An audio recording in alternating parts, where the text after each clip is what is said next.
Se você tem uma Bíblia contigo, vá para Gálatas, capítulo 5. Gálatas, capítulo 5. Se você não tem certeza de onde está, vá até o final da sua Bíblia e avance. Você encontrará este pequeno livro. Enquanto olhamos para 2 versículos neste livro de Gálatas 5, iPhone, iPad, o que você usar. E pessoal, não há nada mais prático do que o que quero falar com vocês esta manhã. Então, eu diria que todos precisam tomar notas. Esta manhã, quero falar com vocês sobre o capítulo 5 de Gálatas, sobre a marca distintiva da paciência. Sabe, segundo um estudo, em uma vida média, um americano passará 5 anos esperando em fila. Deus meu, você pode acreditar? 2 anos retornando chamadas telefônicas sem sucesso. 1 ano procurando objetos extraviados.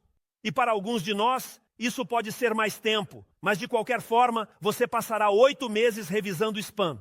E cara, pense na sua lista de e-mails. Deus meu. E você passará 6 meses da sua vida esperando em um semáforo. A menos que você viva no noroeste de Arkansas, porque seria mais de 1 ano lá esperando.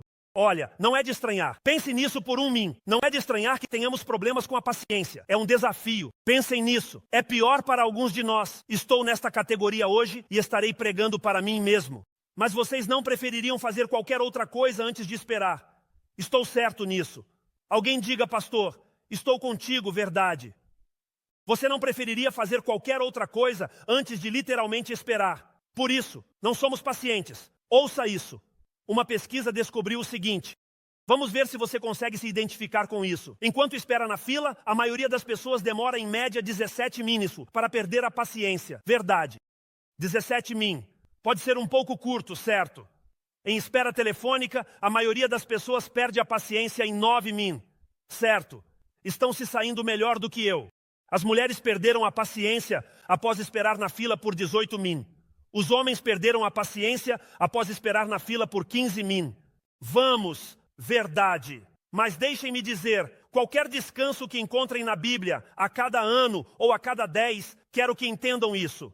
Se estudarem a Bíblia, voltem até Gênesis e estudem até Apocalipse e encontrarão que Deus é um Deus que sabe esperar. Você tem que anotar isso. A Bíblia te ensina isso. Alguns de vocês pensariam que Deus é lento e que não está agindo e se perguntam onde Ele está e o que está fazendo. Mas a Bíblia te ensinará que Deus sabe como esperar. Você vê isso em Gênesis, mas chega até o livro de Apocalipse e vê que Deus sabe esperar. A Bíblia diz em Gálatas, capítulo 5, versículos 22 e 23. Ouçam estas palavras. Mas o fruto do Espírito, para colocar em contexto, a Bíblia diz que há 2 maneiras de viver, mesmo como seguidor de Cristo. Porque você vai ver isso nos seguidores de Cristo. Você pode viver controlado pela carne, pode viver como quer viver, responder como quer, agir como quer. Mesmo um seguidor de Cristo pode fazer isso. Mas depois diz que você pode viver controlado pelo Espírito. Isso é a carne contra o Espírito. E Deus quer fazer algumas coisas através da sua vida. Ele quer trabalhar de certa maneira, mas você quer trabalhar do seu jeito. Então a Bíblia diz que há uma guerra em curso nesse contexto. Ouçam, diz, mas o fruto do Espírito, veja o que Deus produz. Se você está ouvindo a voz de Deus, entregue ao que Ele quer fazer em sua vida. O que Deus chama todos os seguidores de Cristo a fazer. Ele nos chama a ouvir sua voz, a ouvir sua verdade. E Ele diz que quando você faz isso, aqui está a marca registrada disso. Isso é o que produz na sua vida. Então, se você ouvir o Espírito de Deus e o que Ele quer para a sua vida, isso produz amor, alegria, paz, até mesmo paciência, bondade, benignidade, fidelidade, mansidão, domínio próprio. E Ele diz que contra tais coisas não há lei. Nos diz que há uma marca registrada quando Deus está no controle da sua vida. Assim você sabe quando interagimos, quando Deus está no controle e quando nós estamos. Há uma marca registrada. Eu costumava brincar com minha família. Se um de nós estava mal-humorado ou sarcástico, dizíamos que você não teve seu tempo com Deus, não é? Não é. E o que estávamos dizendo? Você está mostrando que está no controle, não que Deus está no controle. Porque há uma marca registrada de Deus, há um selo de Deus. É disso que se trata toda a série. Chamamos de marca registrada Zweitausenden. Você pode olhar uma marca registrada e saber o que ela representa. Ele diz que quando estou no controle da vida de um crente, isso se mostra e usa esta palavra paciência. Agora, a palavra paciência aqui em seu idioma original é makrotuma. Makrotuma, a palavra original em grego que você encontra aí, é uma palavra composta que representa 2 coisas. Quero que você ouça. É macro, que significa longo, e depois estuma, que significa temperamento. Agora estamos chegando, certo? O que ele diz é: ei, isso é o que é a paciência. Biblicamente, usamos a palavra paciência, mas essa não é a palavra que a Bíblia usaria. A palavra bíblica seria longânimo. Não se irritam facilmente, não se zangam, frustram nem perdem a paciência, e todos estamos em apuros. Alguém pode dizer amém quando você diz isso? Se todos estivéssemos em apuros, longanimidade é uma palavra melhor do que paciência para a tradução aqui. Paciência não é a palavra que se usa para Deus. Quero que todos ouçam isso. Paciência não é a palavra que se usa para Deus. Longanimidade é a palavra que se usa para Deus. Agora, a longanimidade se alinha com a paciência. Tem um significado ligeiramente maior do que ser paciente. A longanimidade é a capacidade de autocontrole diante da ofensa. Autocontrole. Em outras palavras, quero agir. Deveria agir. Isso é o que eu quero fazer, mas é longanimidade. You send, e assim se maneja sozinho, se controla sozinho. A longanimidade é o oposto da ira. Isso é algo bom para anotar bem aí. É o oposto da frustração. E é aí que nos impacientamos, porque nos frustramos, nos irritamos, não estamos contentes com a forma como a vida está indo. Mas a Bíblia realmente usa a palavra oposta à ira e à frustração quando fala de Deus? A mesma resposta. Agora você está ouvindo. O que estou prestes a te dizer é tão bom e tão bom para a sua compreensão. Realmente quero que você se concentre e ouça o que vou dizer. É impossível pensar em Deus como alguém preocupado. Você não pode fazer isso. É impossível pensar que Deus está preocupado. Ele é paciente e não está preocupado. É impossível pensar em Deus como alguém de mau humor. Desde Gênesis até Apocalipse, a Bíblia, dando uma revelação de Deus, está dizendo: ouça, Deus não vai estar preocupado e não vai ser de mau humor. E diremos, bem, por que Deus é tão paciente? Bem, Deus é onisciente. Em outras palavras, Deus sabe todas as coisas. Deus é onipotente, ou seja, Ele é todo-poderoso. Deus pode criar com uma única palavra, não está preocupado, não está com raiva. Ele tem o controle completo de tudo. E Deus é onipresente. Em todos os lugares, nada pode acontecer às suas costas. Ele está consciente. Agora, quero que pensem nisso. Aquele que é todo sábio, aquele que é todo poderoso, aquele que tem todas as coisas sob controle, que não deixa passar nenhum detalhe, que não teme nenhum inimigo, que não comete erros, acha fácil ser paciente. Isso é o que precisamos entender sobre Deus. Se você está vendo isso, volte e ouça novamente. Deus é paciente. E a Bíblia ensina que Ele produz, ouçam isso, pessoas muito pacientes. E a maioria de nós na sala disse: ajude-me, Jesus. Mas Ele disse que é uma característica distintiva. Um seguidor de Cristo não é mal-humorado. A marca de um seguidor de Cristo é que não se frustra facilmente. Tive que viver com isso por 2 semanas. Superem isso. Vocês vão lidar com uma mensagem de 40 minutos. Pensem nisso, porque é isso que ele diz. Mas isso acontece. Terminamos aqui.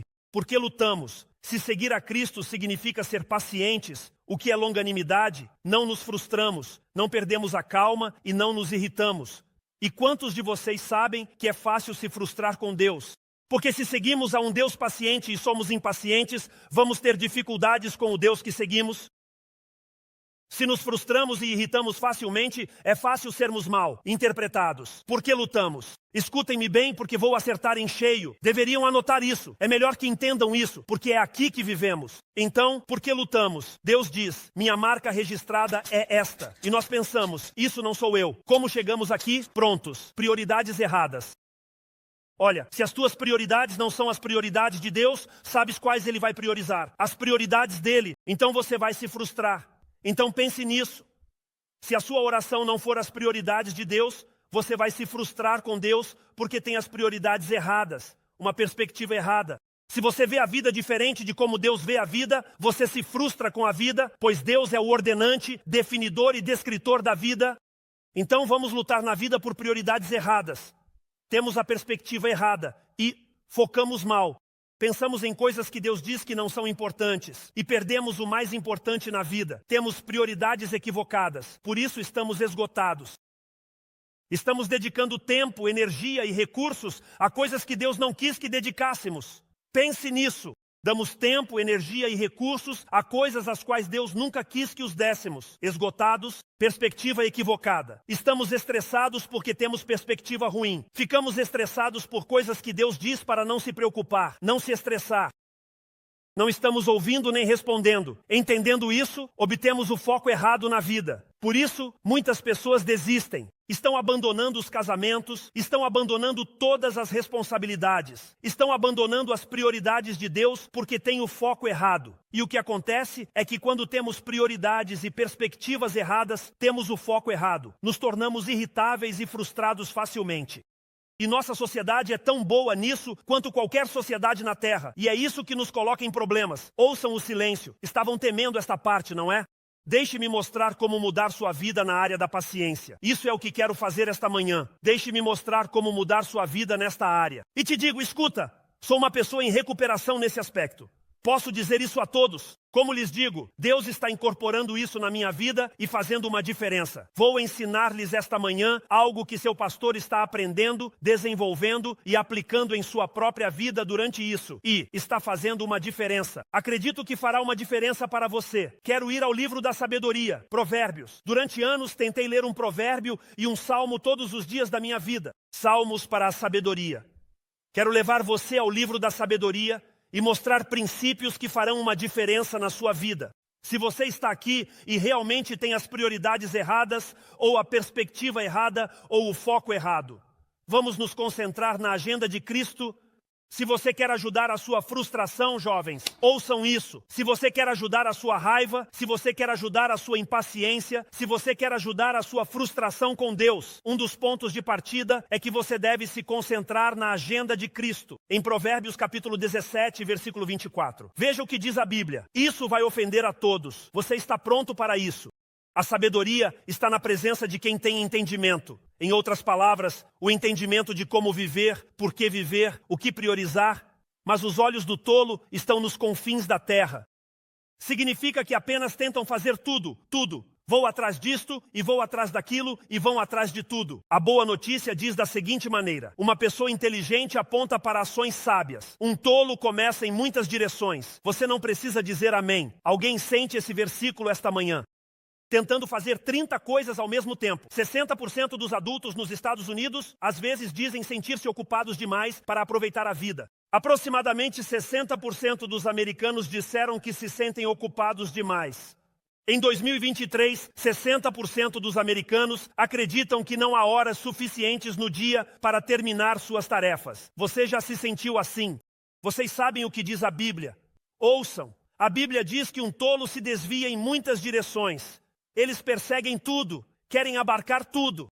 Mas veja, na vida, isso é o que a Bíblia nos ensina. Na vida, devemos decidir o que é importante, porque não temos tempo para tudo. E se você tentar fazer tempo para tudo, viverá uma vida sobrecarregada e frustrada. E temos que priorizar porque você não tem tempo para fazer tudo pelos seus filhos. Você não tem tempo para inscrevê-los em tudo o que quer e conseguir tudo isso. Você não tem tempo. Nós não temos isso. A Bíblia nos ensinaria que você deve se concentrar no mais importante. É um erro que as igrejas no mundo cometem. É o erro que a igreja de Jesus Cristo está cometendo hoje.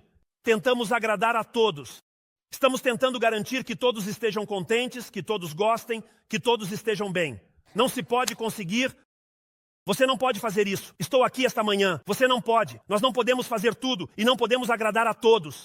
Aí esteve o seu momento de dizer amém. Você o perdeu, mas esteve aí. Nosso foco tem que ser o Senhor, tem que ser Deus, tem que ser: olha, não posso agradar a todos, mas quero viver para agradar aquele lá em cima. Assim vou mudar minhas prioridades, focar minha atenção no que importa e no que precisa ser feito. Em Provérbios capítulo 12, a segunda metade do versículo 11.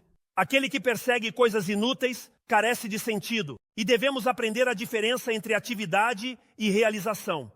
Porque somos ativos, mas há uma diferença entre atividade e realização. Devemos entendê-lo. Há algumas coisas que não são incorretas, simplesmente não são necessárias. E para resumir um monte de versículos para você e te ajudar agora a vê-los em Provérbios, ouça o que ensina Provérbios.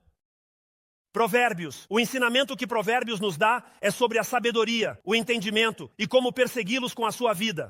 Mas a principal coisa que Provérbios tenta te transmitir é que tenta te fazer refletir sobre a sua vida Isso é o principal que Provérbios e a Bíblia estão tentando fazer você refletir na sua vida. Vou colocar isso na tela para que você possa tirar uma foto. Provérbios e a Bíblia te ensinam que você deve pensar na sua vida. Pense nisso. Você deve pensar na direção da sua vida. Em que direção estou indo? Porque seja qual for a direção em que você vá, é onde você vai terminar. Se a sua vida se centra na ocupação, buscas, dinheiro e mais provavelmente você acabará frustrado, exausto e sobrecarregado. Então ele diz que você precisa pensar na direção e no desenvolvimento da sua vida. Devemos refletir sobre como crescemos e nos desenvolvemos espiritualmente, para que Deus nos revele, ensine e mostre. Pense em como desenvolver minha vida para que eu me torne o homem que Deus quer, a mulher que Deus quer, a pessoa que Deus quer. Pense na doação da sua vida. Porque você está doando seu tempo para o que quer que esteja se dedicando e precisa pensar no retorno que isso vai te trazer. Isso é incrível para mim. Pense nisso por um mim. Há tantas pessoas que redigem um testamento, como a maioria de vocês. Até mesmo aqui na nossa igreja, ensinamos a redigir seu testamento, sua última vontade e testamento. Deixem que as pessoas saibam o que vocês precisam. Não deixem confusão. Pensem em como vão deixar o que Deus lhes deixou. Mas para alguns de vocês, tem um plano para a sua morte, mas não tem um plano para a sua vida. Pense nisso por um mim. Para muitas pessoas hoje em dia, estão mais preparadas para a morte do que para a vida. Há clareza para onde vai tudo na morte, mas não há clareza para onde vão o tempo, a juventude, a energia, os recursos e o desenvolvimento na vida. A Bíblia diz que isso é ridículo. Não é que você não deva se preparar para a morte, mas que deve se preparar para a morte em vida. Como você vive, para onde vai, o que faz. Só quero que entendam isso, porque a maior lição para nós é que vamos viver por prioridades ou por pressões. Mais de 60% dos americanos vivem por pressões, não por prioridades. Você diz, pastor, como chega ao número de 60%? 60% diz que está sobrecarregado. Há muito acontecendo. Não é. Como Deus planejou a vida? Essa não é a forma que Deus planejou a vida. Mais de 60% das pessoas estão vivendo por pressões e não por prioridades. Uma dessas coisas vai te controlar. Uma coisa é que ou você vai ser controlado pelas pressões da vida, ou vai ser controlado pelas prioridades da sua vida. E se você não fizer sua agenda, alguém a estabelecerá por você. E a melhor pessoa para estabelecer a agenda da sua vida é quem te deu a vida e definiu a vida, e seu nome é Jesus. Isso é o que a Bíblia diria. E Jesus modelou isso com apenas 2 aplausos. Isso foi lamentável. Só quero dizer isso. Estou agradecido por ambos. Não me interpretem mal. Jesus modelou isso. Um dia Jesus estava orando. Isso me chamou a atenção por anos. Mas no capítulo 1 de Marcos, a Bíblia ensina que Jesus tinha se afastado dos discípulos e eles vieram procurá-lo. Jesus tinha feito muitos milagres e eles disseram, Jesus, você tem que fazer mais milagres novamente. Volte, pense nisso. Eles querem que você venha curar, libertar. E isso é o que acontece conosco na igreja. Todos tentam nos pressionar em uma direção. E sabe o que Jesus fez com seus discípulos em Marcos 1? Ele disse, não vou para lá. Precisamos ir para outra cidade. Devemos ir a outro lugar. Temos outro trabalho a fazer. Nunca faríamos algo assim. Mas ele disse que não iremos lá. Iremos a outra cidade. Ele tinha suas prioridades. E realmente quero que aprendamos isso. Será a segunda vez que faremos isso nesta série e faremos novamente antes de terminá-la. Nosso horário deveria ser menos sobre o que tem que ser feito e mais sobre o que queremos nos tornar. Isso é o que eu diria a cada homem e mulher nesta sala. Seu horário deve se concentrar muito mais em quem você quer se tornar. Que tipo de pessoa você quer ser? Que tipo de esposo? Que tipo de pai? Que tipo de mãe? Que tipo de seguidor de Cristo? O que você quer que seja? A doação da sua vida tem que ser muito mais sobre isso do que apenas o que temos que fazer. E quem quer ser na próxima etapa da sua vida? Se não tivermos cuidado, ouça, a vida acontecerá conosco em vez de ser produzida através de nós. Se não tivermos cuidado, a vida acontecerá em vez de ser pensada, planejada e processada como Deus nos chama a fazer. Pense nisso. João 10:10. A Bíblia diz que o ladrão vem para roubar, matar e destruir. Ou seja, há um inimigo lá fora cujo objetivo é que você desperdice sua vida. You send. Você tem um inimigo lá fora cujo objetivo é que você desperdice sua vida. A principal ferramenta que ele usa é o mundo. A Bíblia ensina que é o mundo. Ele usa o mundo, usa as distrações para fazer com que você arruine sua vida, seus objetivos, desejos e coisas fora do plano de Deus. Mas então Jesus retorna e diz que veio para que tenham vida e a tenham em abundância, para estabelecer a prioridade, direção, coisas que devem fazer para ter uma vida melhor. João 15:5. Estamos construindo nossa igreja sobre isso. João 15:5. A Bíblia diz: eu sou a videira, vocês são os ramos. Eu estabeleço a direção. Ele diz que aquele que permanece em mim, que se conecta comigo, aprende de mim, recebe de mim, dará muito fruto. Ele diz: porque separados de mim não podem fazer nada. Vocês podem definir a agenda de sua vida, mas não produzirão o que precisam produzir. Ou eu posso estabelecer a agenda. E se eu estabelecer a agenda para a sua vida, você produzirá exatamente o que eu te desenhei para produzir. Vocês verão, uma ideia que temos ensinado durante toda esta série aparecerá na tela. É isso que a Bíblia nos ensinaria em João 15:5, que tenho uma incapacidade de fazer qualquer coisa por mim mesmo no âmbito espiritual. Em outras palavras, se eu estabelecer as prioridades da minha vida e seguir na direção e alcançar as coisas para as quais Deus a criou, tenho uma incapacidade de fazer isso por mim mesmo.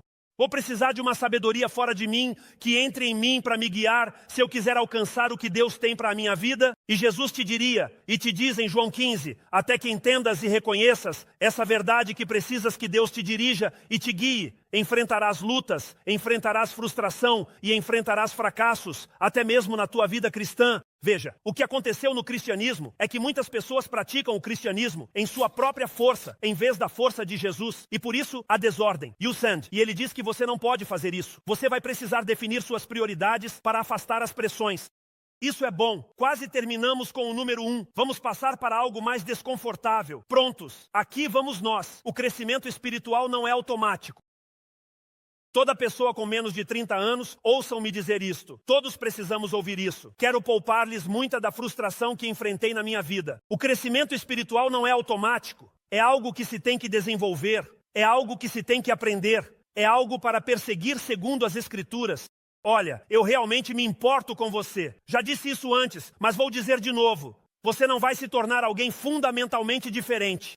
Quero dizer, só preciso que todos saibam que quaisquer que sejam suas lutas, os equilíbrios de seu casamento, criação de filhos e perspectiva em sua vida, e não digo isso para ofender, mas para ajudar. Mas sejam quais forem, você não vai se tornar alguém fundamentalmente diferente do que é agora, a menos que mude as prioridades em sua agenda.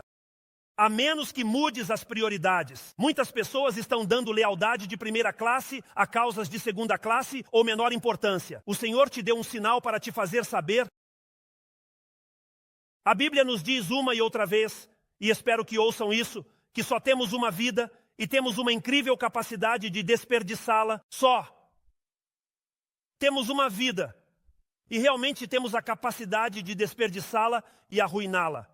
E te digo que a razão é porque enchemos nossas vidas com coisas que não importam e nos tornamos pessoas apressadas e preocupadas, em vez de estarmos buscando primeiro o reino de Deus, onde nossas famílias funcionam, onde nossas mentes estão absorvendo a verdade e estamos mudando. É tão fácil que isso aconteça. Então, grandes perguntas. Aqui vamos nós. Estão prontos. A primeira na agenda de Deus é ter tempo a sós com o Senhor.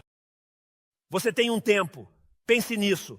Você tem um tempo em que Deus possa desenvolvê-lo. Você tem um tempo para Deus desenvolver seu casamento, pensamento, atitude, perspectiva. Se você não tem tempo, vai ter dificuldades em todas essas áreas.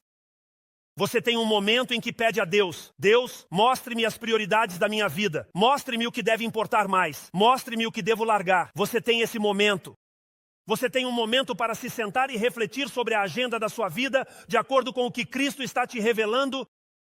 E deixe-me dizer isso, eu adoro esta citação. Encontrei esta citação há algumas semanas e pensei que queria usá-la. Se foi Luiz que disse isso, eu colocarei na tela. Você não pode voltar e mudar o começo, mas pode começar de onde está e mudar o final. Isso não é realmente bom. E se você sente que perdeu algum tempo, não está na direção certa. Eu só diria que você não pode voltar atrás e consertar de onde veio, mas pode consertar para onde vai a partir daqui. Sabemos que é aqui que devemos crescer. Não importa onde você está, onde você esteve. Só importa para onde você vai, para que possa fazer o ajuste. Amém. Número 2, aqui vamos nós. Número 2, temos que nos concentrar na perspectiva de Cristo. Sabe, a perspectiva na vida realmente importa. Pense nisso por um min. Eu vi isso tão frequentemente como pastor. Você pode pegar duas pessoas e colocá-las na mesma situação exata. Uma sai irritada e a outra sai calma sob pressão. Você já percebeu isso? Duas pessoas nas mesmas situações. Uma irritada, a outra calma sob pressão, dizendo: Deus vai cuidar disso, eu acredito nele. E olha, na vida o que realmente importa, escute-me, pense nisso por um mini. Na vida o que realmente importa não é como você se maneja, mas como você deixa que Deus te maneje. Agora, todos deveriam escrever isso. A chave da vida não é como você se maneja, é como você deixa que Deus te maneje. É disso que se trata o fruto do Espírito em Gálatas 5. O contexto é que você tem a carne, seus desejos, lutando contra o Espírito. O que Deus quer fazer? A pergunta aqui é: qual governará sua vida? Qual cachorro você alimentará? Qual você colocará no comando? Qual você ouvirá? Isso é o que a Bíblia está ensinando aqui. Uma das coisas que temos que fazer na vida, e Deus se tornou bom nisso, é deixar que Deus maneje o você em você, 2010. Tenho que deixar que Deus maneje o Chris Dixon em mim. Posso dizer isso a todos. Minha esposa está sentada ali dizendo em voz baixa: amém, amém, amém, amém. Tenho muito de Chris Dixon em mim e preciso que Deus maneje o Chris Dixon, pois o Chris Dixon em mim nem sempre é o Chris Dixon que você vê. Fico feliz que minha mente funcione mais rápido que minha boca. Posso dizer isso a todos na sala. Se você estudar Jesus, ele modelou isso. Você sabe quais foram as primeiras palavras registradas de Jesus na Bíblia? Você sabe quais foram as primeiras palavras que ele pronunciou? Ouça atentamente. Devo estar nos assuntos de meu Pai. Primeiras palavras registradas do Filho de Deus. Na vida, vou ter sucesso. Este é Jesus Cristo, Deus em carne. Na vida, devo estar nos assuntos do meu Pai. Ele tinha 12 anos e o encontraram na sinagoga e ele respondeu: você sabe quais foram suas últimas palavras? Você está ouvindo? Está consumado. Primeiro foi: preciso cuidar dos assuntos do meu Pai, e depois está consumado. Quando ele disse escuta, quando Jesus disse está consumado, todas as pessoas da terra tinham sido curadas. Não. Então esse era o propósito de sua vinda, que todos fossem curados. Não, porque a Bíblia diz que isso vem na próxima vida. Assim, nem todos tinham sido curados. Pensem nisso, todo o mundo foi salvo. Absolutamente não. A Bíblia ensina isso. Vocês sabem, isso não é verdade. Todos tinham sido alimentados. Esse é o propósito da igreja. Essa é a causa da vida. Agora Jesus curou alguém. Sim, alimentou alguém. A muitos. Fez alguma dessas coisas? Claro que sim, fez. Mas foram todas feitas? Não. Foi o fim? Não. Você sabia que foi Jesus quem disse: sempre tereis os pobres convosco? Essas são palavras que Jesus Cristo falou. Mas ele disse: devo cuidar dos assuntos de meu Pai. Quando morreu disse: está consumado. E que maneira de viver, que maneira incrível de viver. Vou te dizer como viver assim. Viva de acordo com a palavra de Deus.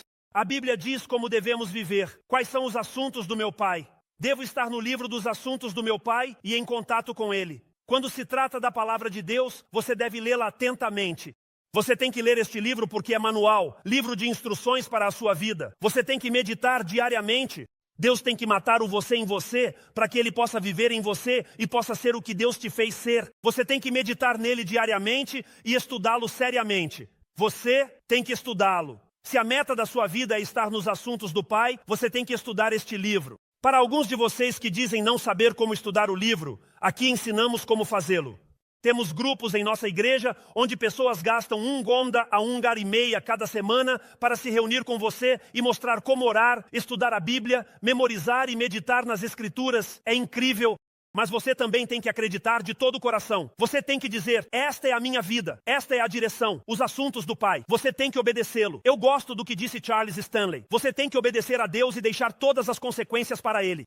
Escute isso, você tem que aplicar pessoalmente. Não pode ser algo que você apenas saiba, tem que ser algo que você faça. A Bíblia nos diz literalmente: não ame apenas com palavras, mas ame com ações, ações do que você faz. E depois vamos, homem, você tem que compartilhar isso com confiança. 2010. Sabe por que eu subo aqui emocionado todo domingo? Porque eu acredito neste livro. Eu vi a transformação que ele trouxe para a minha vida. Aqui está o desafio para a paciência. Darei alguns versículos do livro de Provérbios para serem pacientes e ter longanimidade. Provérbios capítulo 3. Confia no Senhor com todo o teu coração e não te estribes no teu próprio entendimento. Se te estribares no teu próprio entendimento, vais te irritar e te frustrar. Então, não te estribes no teu próprio entendimento. Depois diz: reconhece-o e ele endireitará a tua vereda. Não seja sábio aos teus próprios olhos. Deverias publicar isso no Facebook. Não sejas sábio aos teus próprios olhos. Tema ao Senhor e afaste-se do mal. Estabeleça a agenda da sua vida. E sabe por que isso é tão importante? Digam amém se me escutam. Prontos, já estamos quase terminando. Sabem por que isso é tão importante? Porque as coisas nem sempre saem como você planeja. As coisas nem sempre saem como você planeja. E as coisas nem sempre são o que você pensa. Ouço tantas coisas contraditórias. Às vezes ouço as pessoas dizerem algo. A Bíblia diz e eu penso, Jesus não disse isso. Foi Benjamin Franklin quem disse isso em 1752. As pessoas dirão, a igreja deveria estar fazendo isso ou aquilo. Isso nem sequer existia 100 anos atrás e só durou uns 60 anos. Isso não é fundamentalmente o que a Bíblia ensina que devemos fazer. E assim, não se apoie no seu próprio entendimento. Não seja sábio aos seus próprios olhos. Veja o que diz no versículo 8. Diz que será cura para o seu corpo quem precisa de cura. Posso te dizer por que a Bíblia insiste na nossa paciência? Porque Deus realmente pode fazer mais em 20 min do que você pode fazer em 20 anos. É pressionar na fé e na confiança. Confiamos em Deus e observamos o que Ele pode fazer. E alguns dizem, pastor, o que você está tentando dizer? Só digo que se você fizer espaço na sua vida, verá que Deus pode fazer mais do que você, fazer melhor do que você e mais rápido do que você. A confiança é fundamental, é a base da fé cristã. Só há um benefício. Espero que todos estejam ouvindo, especialmente aqueles que têm sua agenda sobrecarregada. Só há um benefício na sobrecarga. Isso te obriga a perceber que você não pode lidar com isso e te obriga a confiar em Deus. Você sabe o que me aconteceu em 27 de novembro de 1994. Eu sempre falo sobre isso. É um dos melhores momentos da minha vida porque é o dia que me arrependi e confiei em Jesus Cristo. Antes de vir a Cristo, foi o pior dia da minha vida. Então, o seu pior dia pode se tornar o seu melhor dia. Você sabia disso? No seu pior dia, você percebe que fica aquém, mas pode se tornar o seu melhor dia porque sabe que há alguém que nunca fica aquém e te ama. E a Bíblia nos ensinaria isso. Isso é o grandioso do que nos faz ser quem somos. Eu diria isso a vocês, ouçam. Deus pode fazer o que vocês não podem. Eu adoro o que disse A. W. Tozer. Às vezes, quando nos sentimos sobrecarregados, esquecemos o quão grande Deus realmente é. Esquecemos que Deus pode fazer o que eu não posso. Então, posso desacelerar, posso me concentrar nele e posso confiar nele. Jesus não disse, homem, se você está realmente ocupado, pode mover montanhas. Mateus 17, 20. Jesus não disse que se você está realmente ocupado, pode mover montanhas. Não disse que se você trabalhar duro e se cansar, pode mover uma montanha. Isso não foi o que ele disse. O que ele disse?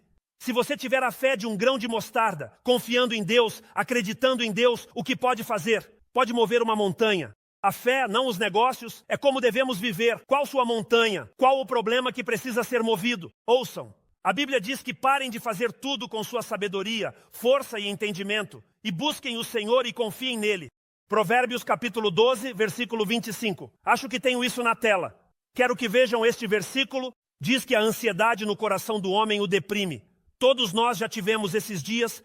A Bíblia nos ensina a mudar sua perspectiva de ansiedade para uma perspectiva de confiança. Salomão, o homem mais sábio que já viveu, está dizendo, por favor, preste atenção à sua agenda, preste atenção à sua perspectiva. E eu diria isso a todos. Isso não muda a sua situação. Confiar em Deus quando você não pode vê-lo, mesmo quando você não pode entendê-lo, não muda a sua situação, mas muda você e te ajuda a lidar com a vida como Deus a desenhou.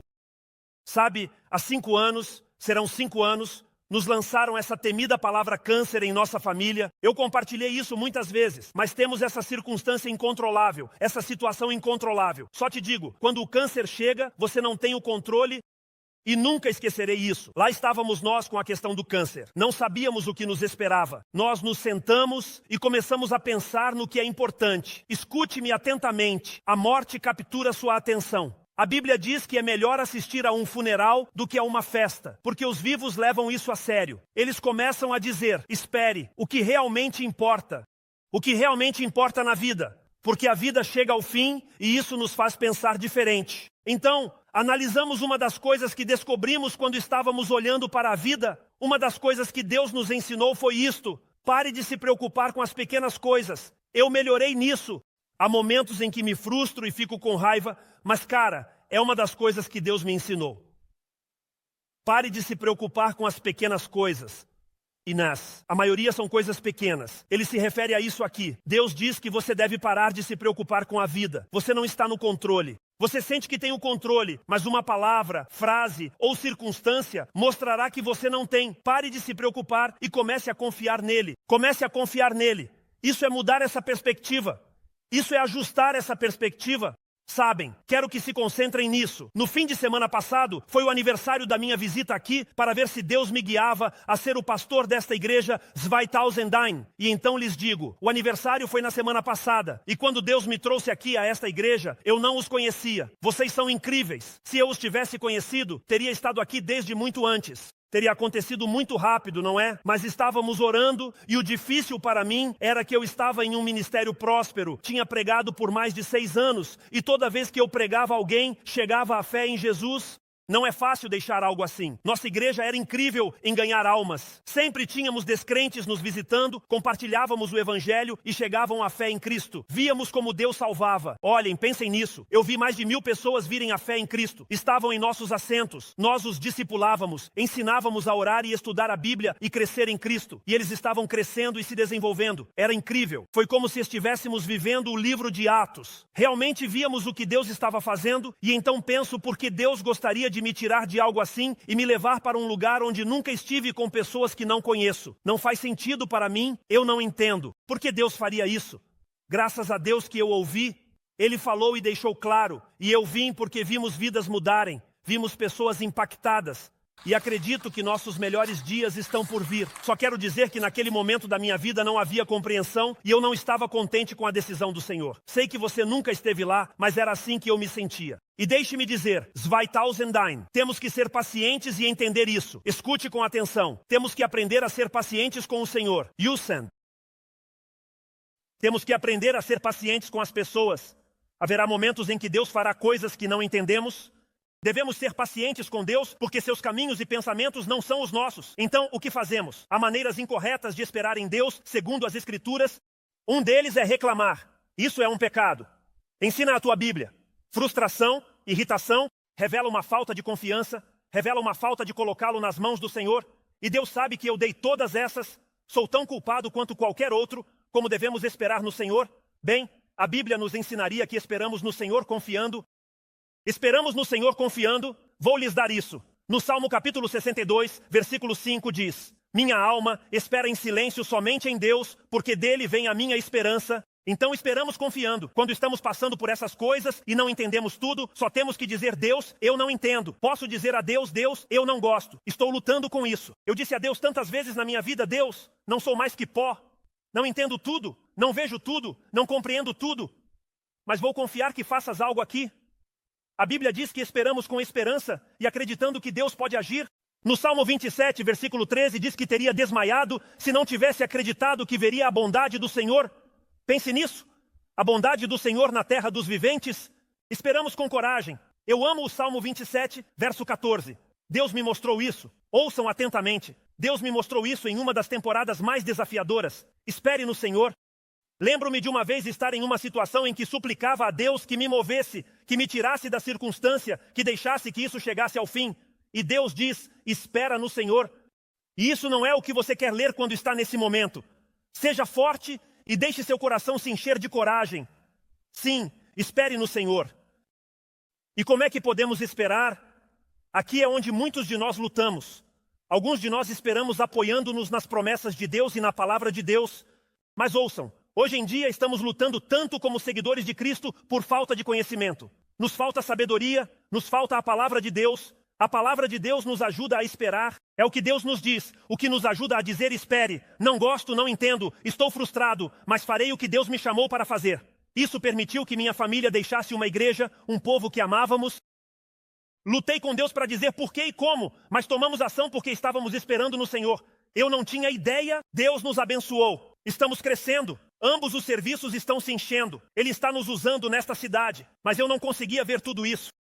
Eu não sabia de tudo isso, não havia garantias de tudo isso. Na minha mente, eu pensava que ia entrar. E vocês diriam que esse cara tem um sotaque do sul. Tirem-no daqui. A piada é que muitos de vocês são da Califórnia e eu sou o seu pastor. Vamos lá, pessoal. Só Deus pode fazer isso. Só Deus. Amém. O Salmo 130, versículo 5 diz: espero no Senhor, minha alma espera, e na sua palavra tenho esperança. E só quero lembrar a todos na sala, a única coisa pior do que esperar em Deus é desejar tê-lo feito. Desejando que você tivesse feito isso. E por último, alguns de vocês estão animados. Este é o último ponto que quero fazer. E temos que nos concentrar em Cristo mesmo. Temos que nos concentrar em Cristo. Provérbios capítulo 3, versículo 7 diz: não seja sábio aos teus próprios olhos. Alguns de vocês que são impacientes, frustrados, zangados com Deus, esse é o problema.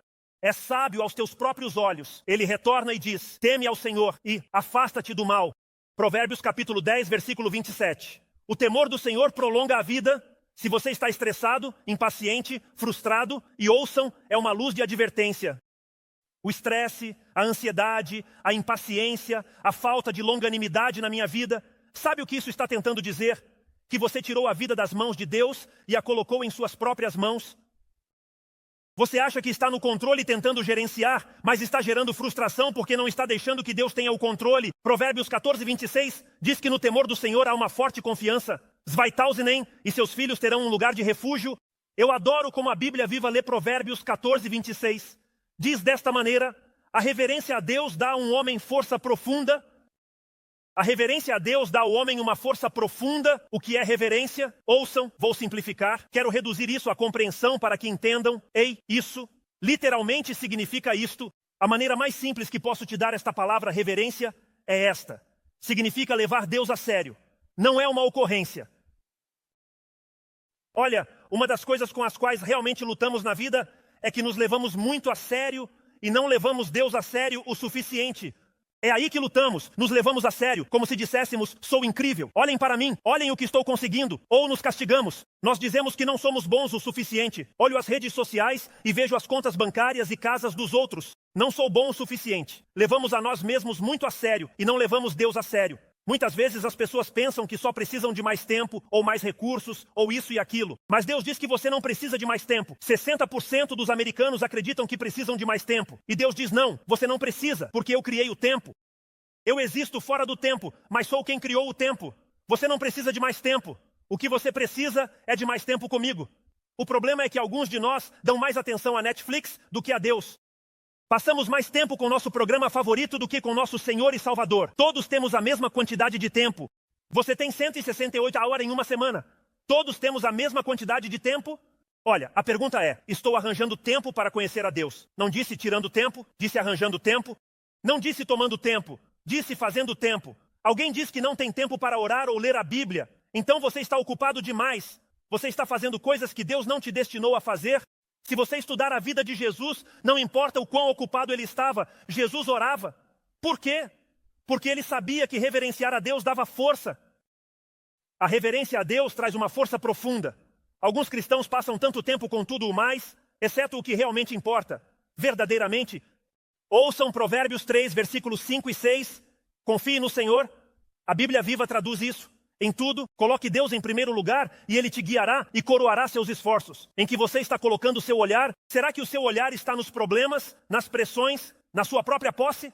Aqui está um grande, na sua gente, porque vivemos em um mundo que fica olhando para as pessoas. Vamos, estão ouvindo? Tudo o que fazemos é olhar para as pessoas. Por que estamos lutando? Por que não temos mais informações, mais recursos para encurtar o tempo? Ou seja, podemos ligar, mas preferimos enviar uma mensagem de texto para não ter que ficar no telefone tanto tempo, ou enviamos um e-mail. Tenho todas essas coisas, mas o problema é que a maior parte do nosso tempo é olhar para as pessoas. Você não foi criado para olhar para as pessoas, mas para olhar para Ele.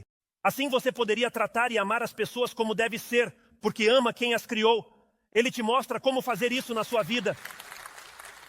E eu lhes digo, pessoal, em uma época onde temos mais informações do que nunca, vimos as estatísticas de suicídio adolescente subirem até 35% de pensamentos suicidas.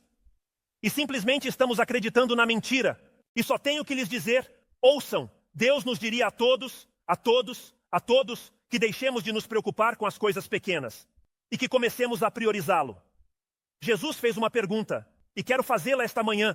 Marcos 8, versículo 37. Jesus disse: o que dará um homem em troca de sua alma? Repito, o que dará um homem em troca de sua alma? Essa é a pergunta que Jesus fez, não fui eu, não se ofenda comigo. O que daria um homem em troca de sua alma?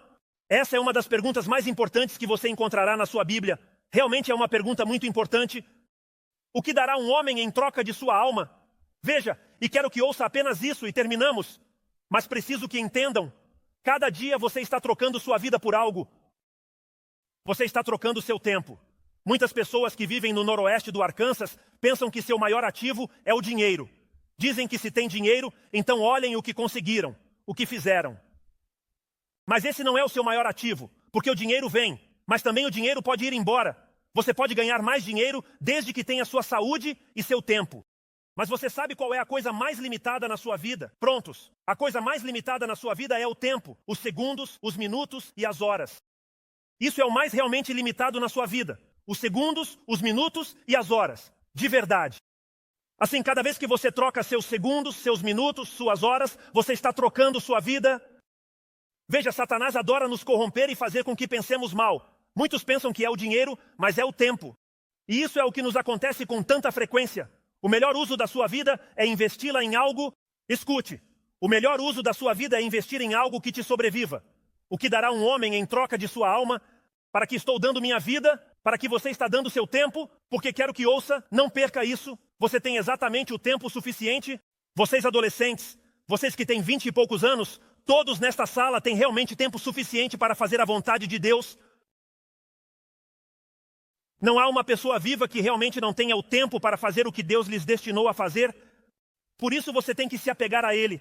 Tem que obter sabedoria dEle.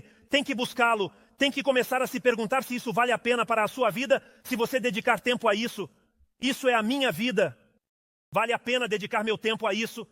Adoro o que disse Ralph W. Sotman, um pastor de tempos atrás. Ele disse isto: dê o melhor que você tem ao mais alto que você conhece e faça isso agora.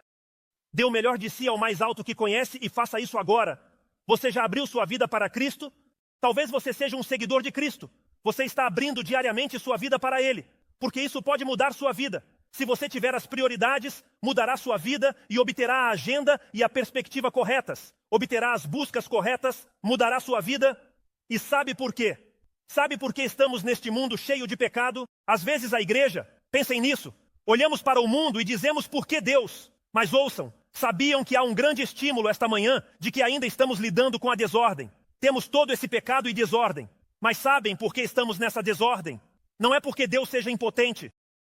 Não é porque Deus não seja poderoso. Não é porque Deus seja passivo. A loucura que vemos não é porque Deus seja impotente. Não é porque seja passivo. É porque é paciente. Você sabia disso? Por isso você está vendo tudo o que está vendo, porque Ele é paciente.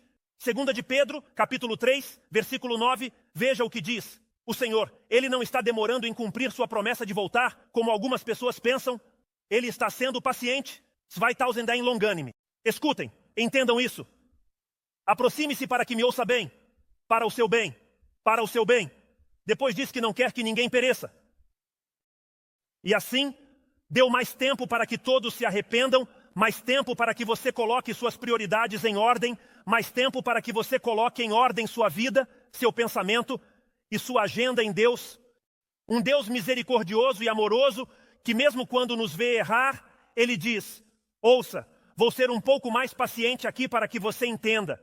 Dê o seu melhor ao mais alto que você conhece e faça isso agora. Pai, fala aos nossos corações, dá-nos ouvidos para ouvir, olhos para ver, tua mensagem para nós hoje. Amém. Com os olhos fechados e rostos inclinados, se você está aqui esta manhã e ouça bem, você confiou em Jesus Cristo? Ele tem sido paciente e longânimo contigo. Você tem confiado nele. Você tem colocado sua fé nele. Você tem certeza de que seus pecados foram perdoados. Cantamos sobre isso. A Bíblia ensina que Deus te amou tanto que permitiu que Jesus Cristo, seu único filho, viesse a esta terra e tomasse a ira, a pena e o castigo pelos pecados, embora ele nunca tenha pecado. Isso é o que significa aplicado. Cristo tomou a tua pena, o teu castigo pelos pecados. Ele tomou a minha pena, o meu castigo pelos pecados, para que eu nunca tivesse que fazê-lo. E enquanto estava aqui, olhou para um homem que buscava chegar ao céu e estar em paz com Deus. E ele disse que está fazendo isso para que todo aquele que crê em mim, crer significa confiar em, depender de, todo aquele que confia em mim e depende de mim, não perecerá, mas terá vida eterna. Vida eterna. Se você quer resolver essa questão da eternidade, quer confiar em Cristo para o perdão dos seus pecados, e num novo começo, um novo dia, a Bíblia diz em 2 de Coríntios 5, A Bíblia diz que qualquer um que esteja em Cristo é uma nova criação. O velho passou, o novo já chegou. Isso é o que Deus te oferece agora mesmo. Você pode dizer a Deus, só você e Deus, diga a Deus, sou um pecador. Não vou negar nem discutir isso. Segui meu próprio caminho e fiz minhas próprias coisas, do meu jeito. Mas esta manhã, com humildade, peço perdão e agradeço profundamente pelo que Jesus fez por mim quando pagou por minha transgressão, pagou pelo meu erro. E quero confiar nele de todo o coração para receber esse perdão. Quero confiar nele para minha vida e minha eternidade. E você pode dizer isso a Deus com confiança? A Bíblia diz que quem invocar o nome do Senhor será salvo. Você pode dizer a Deus com confiança: Deus, obrigado por me ouvir. Obrigado pelo que fizeste por mim em Cristo Jesus. Deus, obrigado. Estou certo de que estás me ouvindo, pela tua promessa, pela tua palavra, Zweitausendem. Obrigado pelo que fizeste por mim. A partir de hoje, poderias guiar e dirigir a minha vida em nome de Jesus. Amém.